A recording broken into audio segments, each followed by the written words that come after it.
Hi guys! Before we get into this video, I have a quick announcement.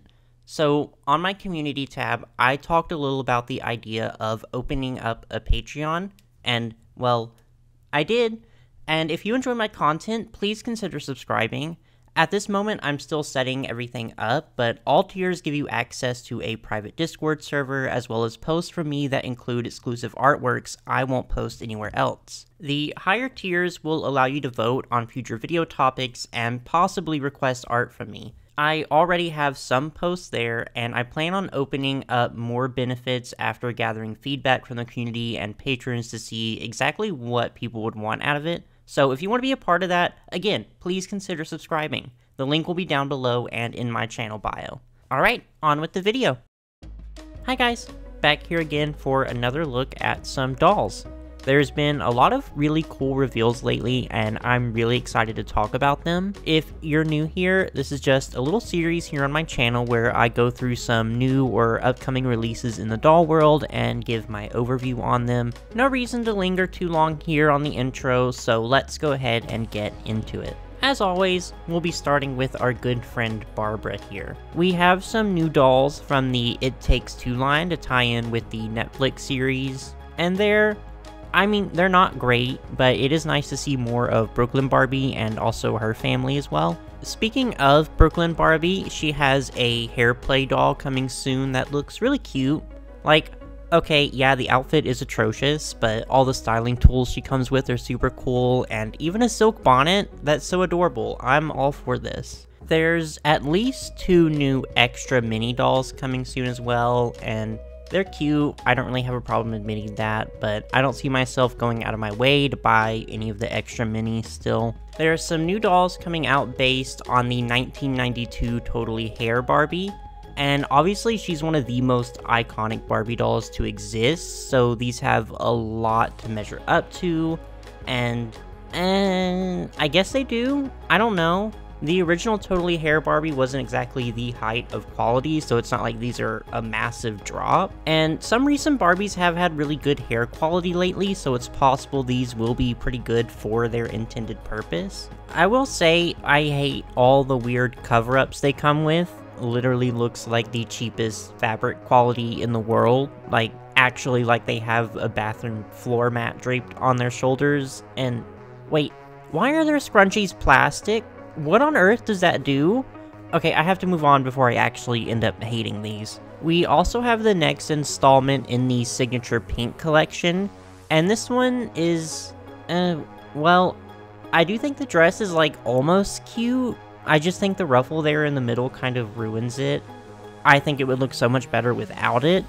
Or, wait, if the ruffles continued all the way down to the bottom of the skirt, that would actually look amazing. It almost looks like that's almost what they wanted to do, but got like tired and halfway through and just stopped. We have a new addition to the Ultimate Princess Celebration Limited Edition Disney Designer dolls.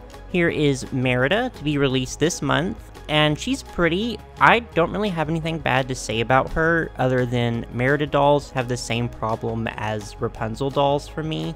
And it's just that none of her dolls really seem to look much like her to me. But the outfit design is very, very cool, and I think it suits Merida perfectly. From Just Play and Purpose Toys, we have a new line coming soon, Naturalistas. It seems like the theme of today is hair play, and I think these are really cool. They're very pretty, and of course the hair looks great on all of them. I don't love the kind of branded fashion thing they have going on. I would have liked to see the outfits spruce up a little, but I guess the emphasis is just more on the hair than the outfits, and that's fine. They'll probably be pretty fun to redress, and they're also very, very affordable. There's a new addition to the Mermaids line, Aura, and for some reason she's advertised as a collector's edition, despite ostensibly being more playline than the regular releases. No fabric pieces, and again, she's a hair play doll, which is fine, but not exactly something you would aim at collectors. She does have something the previous dolls don't have though, and that's a rubbery bend and snap articulated tail, which is cool. I know people really wanted that from Mermaze, but she's $45, and I don't particularly feel like paying that much for her, so I won't.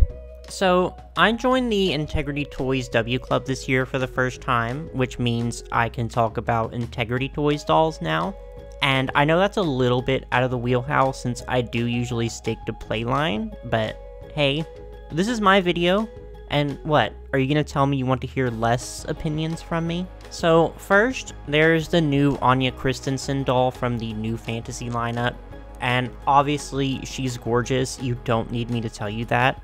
Her jewelry and accessories are incredibly cool, and I do love the silhouette and design of her dress, but I'm just not a big fan of the netting overlay. I think it cheapens it a little bit, which is very nitpicky, I know, but for $200, I do think some nitpicking is warranted. Then for new face, we have Anique and Tiago. Obviously, Tiago is the standout here. I love that he has a more feminine silhouette than a lot of male Integrity dolls tend to have. He also has a much softer face, which I really like. IT guys tend to all look a little handsome Squidward to me, but he's absolutely adorable. I know he's going to be very popular. Anique, on the other hand, very much comes off like an afterthought next to him. Her outfit is okay, like I'm not mad at it, but I know Anique was a very highly requested character, so it's weird to me they wouldn't have given her a bigger reintroduction here. And IT characters vary in skin tone a lot, which is fine, but it's also just weird to me that she's so much lighter than her past dolls. I don't know. And then for Poppy Parker, we have the Poppy Parker Loves Mystery Date lineup, based on the board game from the 1960s, which is quite a cute concept. The draw of these is that when you purchase a set, you have a chance of getting the male doll she's meant to come with, or a very small chance of getting the quote-unquote secret stud. The problem for me here is that the stud doll is not very impressive. I honestly dislike him very much. He just looks so boring and out of place. I also think this was very much a missed opportunity to have more darker skinned dolls in the lineup, especially since it's not often dark-skinned people get to see themselves represented in this retro aesthetic. I know this was a license with Hasbro, but I have a hard time believing Hasbro was like refusing to let them produce dolls of color. I did enter the lottery for the formal dance set, which, while I don't love the male doll she comes with, I do adore the Poppy. And as I've said before, I see something big, pink, and sparkly, and I lose all of my sensibilities. There's a new line of Playline Cindy dolls, and I still think the new Cindys are so cute. I really wish they would ship here to America. In this new line, I particularly love the Flower Shop set and the Pastel Party set, but I also have to shout out the Toy Vlogger set because, hello. Now, let's talk about the real stars of the last few weeks. Enchantimals. Okay, we'll talk about the metric ton of Rainbow High stuff. Where to start? So, Paris Hilton is partnering with Rainbow High, already appearing in the show, playing herself as the headmistress of Pacific Coast High.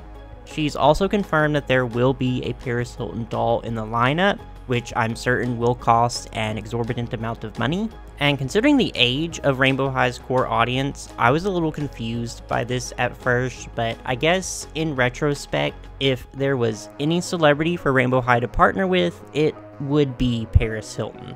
And whether you think this is a compliment or an insult, I will leave that up to you.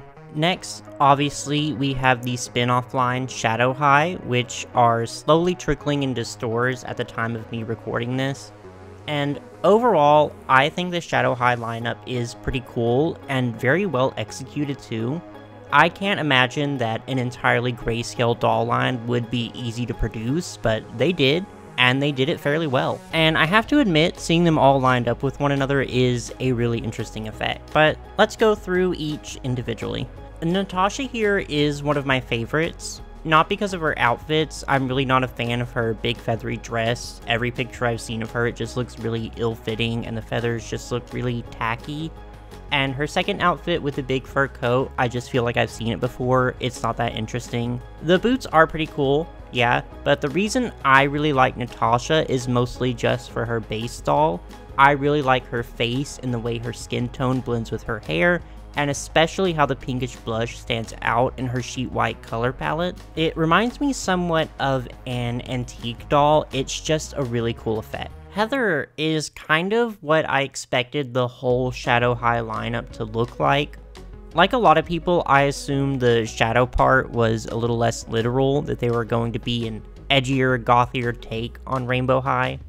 But Heather fills that niche on her own pretty well. Her hair is super cool with the separate extensions. I love the dark lipstick, and the outfit with the corset top and the snakeskin pants just really rocks. I'm here for it. Luna is easily my least favorite in the entire lineup. Aside from the fact I already don't love that she's just this secret twin sister out of nowhere, I really don't see what they were going for here. Her bio says that she's this moody, brooding teenager, and the outfit they put her in is this chrome Ariana Grande stage outfit and gladiator sandals. Is this what MGA thinks moody teenage girls dress like? No, really, what on earth is this outfit? And her second outfit, I honestly think is pretty boring. I just don't feel like a lot of thought went into Luna necessarily. Chanel is another one of my favorites. I think she looks awesome. I love her hair with the high pony and the big bows so much. I think her dress is awesome. Her design just has so much personality, which if you know me is really what I look for most. Like, I look at her and I know exactly what kind of character she is, and I love it. Her second outfit, I don't like as much, but I do still like it.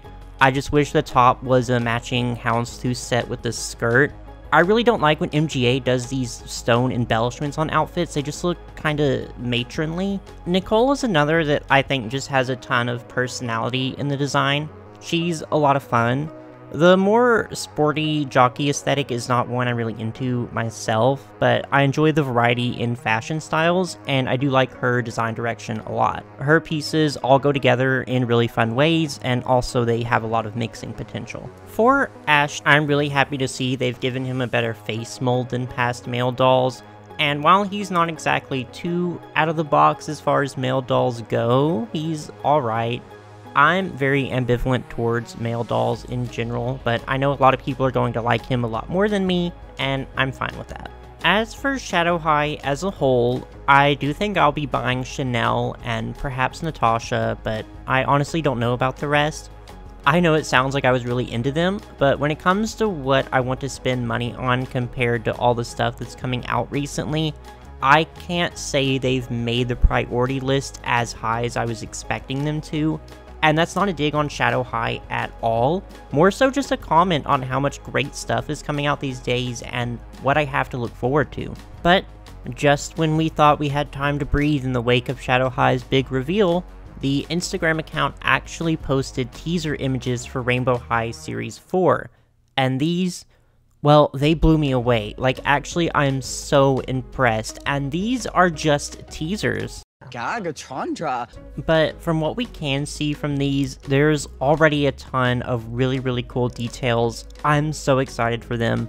They honestly look like nothing we've seen before, and in the best way possible. I don't want to sound too presumptuous, but I almost want to speculate that these are the work of a new designer, or at least some different design talent on the team, just because they are so different and just way more ambitious than past dolls. The burgundy doll looks like she has this super cool, very elaborate hairstyle, maybe similar to what Heather's little separate hair extensions are like. The emerald doll looks like she has vitiligo, which is really cool to see. I don't love the dress from what we can see. I'm not a sequins person really, but her necklace and the big gaudy earrings, I am all over. For neon orange, the standout is obviously the henna pattern on her hand. Again, so cool to see on a doll, but also her bracelets and her earrings look unbelievably cool. They're really going all out with the accessories on this series, and it's just adding so much. The Cobalt doll, we can't see a lot of her apart from these really cool glasses. She looks like she's going to have an interesting style, so I'm excited to see it. Violet, If you know me, you already know this one is immediately my favorite. It's clear they're going for an overtly kawaii or J-fashion aesthetic, which in the past I would have been very wary of, since MGA seemed to have thought that a kawaii aesthetic meant as many emojis as possible. But I'm really blown away by just what little we see here. I'm so excited for her. And then we have the last one, and I'm not entirely sure what color she's meant to be. Some places have said white, others have said gold, which I think fits in more with the theme of this series more, but I don't know. But hey, we're getting some proper glasses, and they look so cute. And there's some speculation this doll is meant to have albinism considering her white lashes, which again, so cool to see on a doll. And I know Rainbow High isn't necessarily the first doll line to do these things.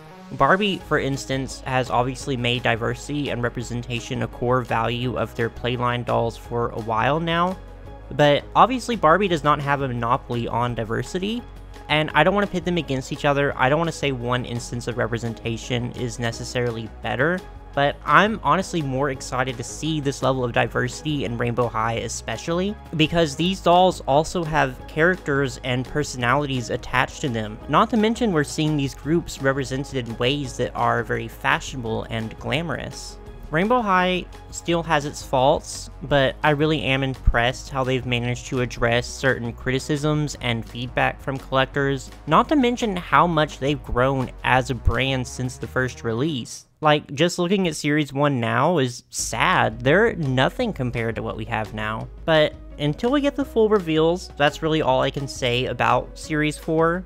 In fact, that's all I really have on my list for today. And as always, thank you so much for watching, and be sure to let me know which dolls you are most excited for, and which ones you'll be passing up on. If you enjoyed, be sure to like and subscribe for any future fashion doll content. Now, go out and get those dolls.